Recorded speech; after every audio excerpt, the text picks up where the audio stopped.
আসসালামু আলাইকুম সবাইকে। আশা করি সবাই ভালো আছেন, সুস্থ আছেন। আজকে খুবই গুরুত্বপূর্ণ একটা বিষয় আলোচনা করব। আজকে আমাদের আলোচনার বিষয় হচ্ছে, আপনি যদি ইসলামী ব্যাংক বাংলাদেশ পিএলসিতে 5 লক্ষ টাকা ফিক্সড ডিপোজিট করে জমা রাখেন, তাহলে প্রতি মাসে আপনি কত টাকা পাচ্ছেন, আজকের বিষয়টি এখান থেকে জানতে পারবেন। তবে আরেকটি বিষয় বলে রাখি, এটা কিন্তু প্রতি মাসের হিসাব, মানে হচ্ছে আপনি টাকা জমা রেখে প্রতি মাসে মাসে কিন্তু লাভ উত্তোলন করতে পারবেন, সেই হিসাবটি দেখাবো। এছাড়া আপনি এই অ্যাকাউন্টটি করতে আপনার কী কী কাগজপত্র লাগবে প্রত্যেকটি বিষয় কিন্তু জানতে পারবেন। এছাড়া এই অ্যাকাউন্টের সাথে আপনি যদি সঞ্চয়পত্রের কনফিগার করে থাকেন, সেক্ষেত্রে পার্থক্য কতটুকু সেই বিষয়টি কিন্তু আজকের ভিডিওতে জানতে পারবেন। তাই পুরো বিষয়টি আপনি আশা করে দেখবেন। আমরা চেষ্টা করব প্রত্যেকটি বিষয় আপনাদেরকে বোঝানোর জন্য। আজকে যেহেতু আলোচনার বিষয় ইসলামী ব্যাংকের, আমরা ইসলামী ব্যাংকের প্রথমে ওয়েবসাইটে চলে আসছি।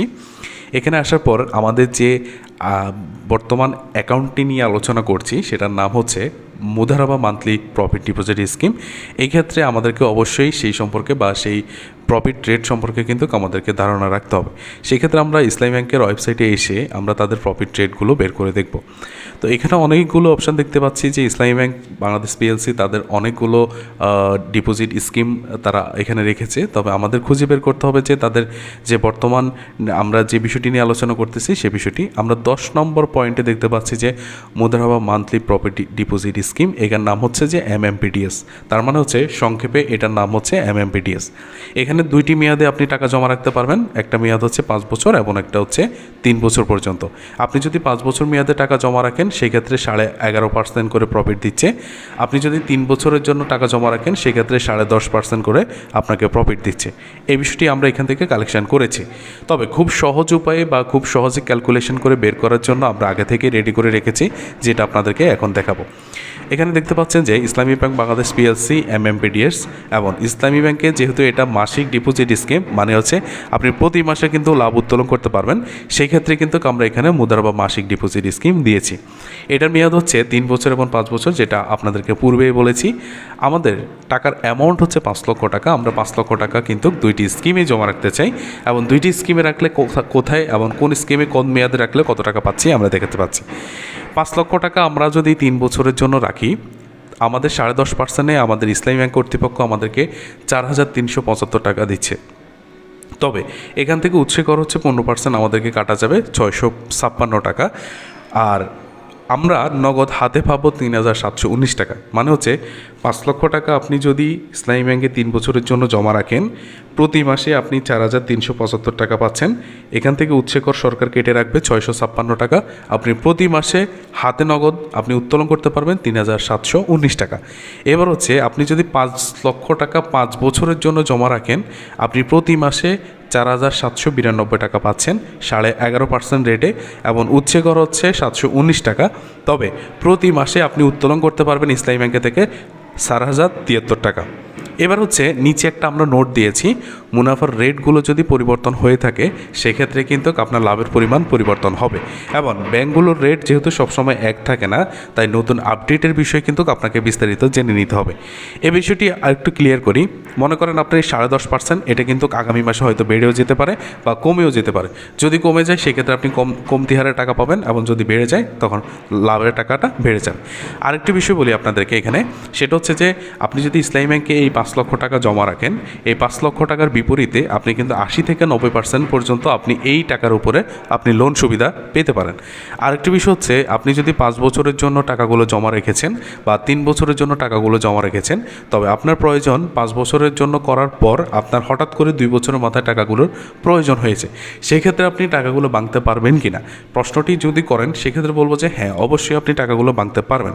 তবে মূল বিষয়টা হচ্ছে, আপনি যে এখানে 5 বছরের চুক্তিতে ব্যাংকের সাথে টাকা জমা রেখেছেন, তবে আপনাকে মনে রাখতে হবে, আপনি যদি এর পূর্বে টাকা ভেঙে ফেলেন, সেক্ষেত্রে আপনার মূল টাকা থেকে আপনি যে অতিরিক্ত প্রফিটগুলো নিয়ে ফেলেছেন, সেক্ষেত্রে কিন্তু অ্যাডজাস্টমেন্ট প্রফিট হিসাবে কিন্তু মূল টাকা থেকে কাটা যাবে। এই বিষয়টি অবশ্যই আপনাকে মাথায় রাখতে হবে। এবার আমরা দেখব, আপনি যদি এই ইসলামী ব্যাংকের যে মুদারাবা ডিপোজিট স্কিমটি আছে, এই স্কিমের সাথে যদি আমরা পরিবার সঞ্চয়পত্রের সাথে একটু কম্পেয়ার করি, সেক্ষেত্রে আমরা দেখব যে ইসলামী ব্যাংকে এবং পরিবার সঞ্চয়পত্র, আপনারা জানেন যে পরিবার সঞ্চয়পত্রও কিন্তু প্রতি মাসে লাভ দিয়ে থাকে। আর আমরা আজকে যে ডিপোজিট স্কিমটা নিয়ে আলোচনা করেছি, সেটাও কিন্তু প্রতি মাসে লাভ দিয়ে আমাদের লাভের স্কিম। তো সেই ক্ষেত্রে আমরা দেখতে পাই যে এখানে ইসলামী ব্যাংকের হচ্ছে যে প্রতি মাসে 5 বছরে আমরা যদি রাখি, সেক্ষেত্রে 4,073 টাকা পাচ্ছি। এবার হচ্ছে যে আমরা পরিবার সঞ্চয়পত্রটি একটু আলোচনা করি।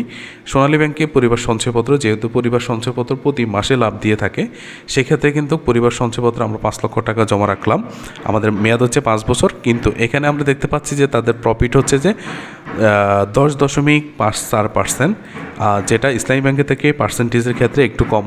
তবে এখানে দেখতে পাচ্ছি যে 5 লক্ষ টাকায় আমাদের 5 বছরে প্রতি মাসে লাভ আসে 4,391 টাকা। তবে এখানে আমরা দেখতে পাচ্ছি যে উৎসে কর, যেটা উৎসে করটা একটু কম, কারণ ইসলামী ব্যাংকে যেটা আমরা দেখতে পেয়েছি 15%, তবে পরিবার সঞ্চয়পত্রে কিন্তু উৎসে করটা একটু কম। তার মানে আমরা প্রফিট পাচ্ছি 4,391 টাকা, এখান থেকে উৎসে কর হচ্ছে যে 220 টাকা কাটা গেছে, প্রতি মাসে আপনি লাভ পাবেন 4,172 টাকা, যেটা ইসলামী ব্যাংকের ক্ষেত্রে একটু কম, সেটা হচ্ছে দেখাচ্ছি 4,073 টাকা। তো আশা করি বুঝতে পেরেছেন দুইটার মধ্যে কম্পেয়ার। তবে পার্থক্য আপনাদেরকে মূল বিষয়টি বুঝিয়ে বলছি। পরিবার সঞ্চয়পত্র হচ্ছে যে আপনি সরকারি যে কোনো ব্যাংকের সাথে বা সরকারি যে কোনো ব্যাংক থেকে আপনি এটা ক্রয় করতে পারবেন, এবং বাংলাদেশে অনেকগুলো তফসিলি ব্যাংক থেকেও কিন্তু পরিবার সঞ্চয়পত্র ক্রয় করা যায়।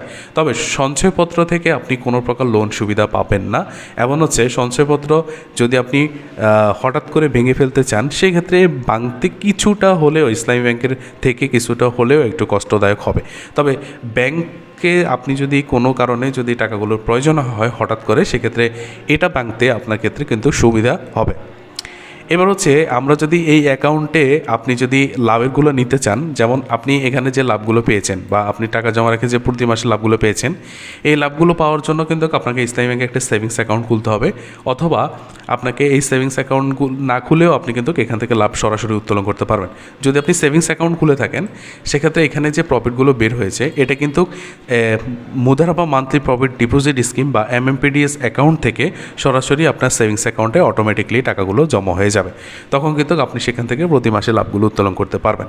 এবার হচ্ছে এই অ্যাকাউন্টটি করতে আপনাকে ইসলামী ব্যাংকে কী কী কাগজপত্র নিতে হবে প্রত্যেকটি বিষয় দেখাচ্ছি। ওকে, ইসলামী ব্যাংকে আপনি যদি এই অ্যাকাউন্টটি করতে হয়, সেক্ষেত্রে যিনি গ্রাহক যার নামে অ্যাকাউন্টটি করতে চাচ্ছেন, তার voter ID card, passport, driving licence, জন্ম নিবন্ধন, এই 4টি ডকুমেন্টসের যে কোনো একটি ডকুমেন্টস কিন্তু আপনাকে নিয়ে যেতে হবে ফটোকপি। গ্রাহকের পাসপোর্ট সাইজের 2 কপি ছবি অবশ্যই আপনাকে নিতে হবে, যেটা সদ্য তোলা, এবং নমিনি, গ্রাহক যাকে মনোনীত নমিনি দিবে, তার voter ID card, passport, driving licence অথবা জন্ম নিবন্ধন, এই 4টি ডকুমেন্টসের যে কোনো একটি ডকুমেন্টস অবশ্যই ফটোকপি নিতে হবে। নমিনির পাসপোর্ট সাইজের 1 কপি ছবি অবশ্যই নিতে হবে। এবার অনেকে প্রশ্ন করতে পারেন যে যাওয়ার সময় কি ব্যাংকে যাওয়ার সময় নমিনিকে সাথে নিতে হবে কিনা। এই ক্ষেত্রে উত্তর হচ্ছে যে না, আপনাকে নমিনিকে সাথে নিতে হবে না, এই কাগজপত্রগুলো আপনি নিজে নিয়ে গেলেই হবে। আরেকটি বিষয় বলি, এখানে যাদের জন্ম নিবন্ধন আছে, জন্ম নিবন্ধন নিয়ে অ্যাকাউন্ট করতে চান, আপনাদের ক্ষেত্রে একটু বিষয়টা মনে রাখতে হবে যে জন্ম নিবন্ধনটি আগে যে হাতে লেখা জন্ম নিবন্ধনটি ছিল, সেটা কিন্তু কোনোভাবে ব্যাংক অ্যালাউ করবে না। আপনাকে অবশ্যই মনে রাখতে হবে যে ইসলামী ব্যাংকে এখন বর্তমানে অনলাইনকৃত জন্ম সনদ কিন্তু আপনাকে অবশ্যই জমা দিতে হবে। এই বিষয়টি আশা করি মনে রাখবেন। সবাইকে ধন্যবাদ জানিয়ে বিদায় নিচ্ছি, দেখা হচ্ছে পরবর্তী কোনো ভিডিওতে। সে পর্যন্ত সবাই ভালো থাকবেন, সুস্থ থাকবেন। আসসালামু আলাইকুম ওয়া রাহমাতুল্লাহ।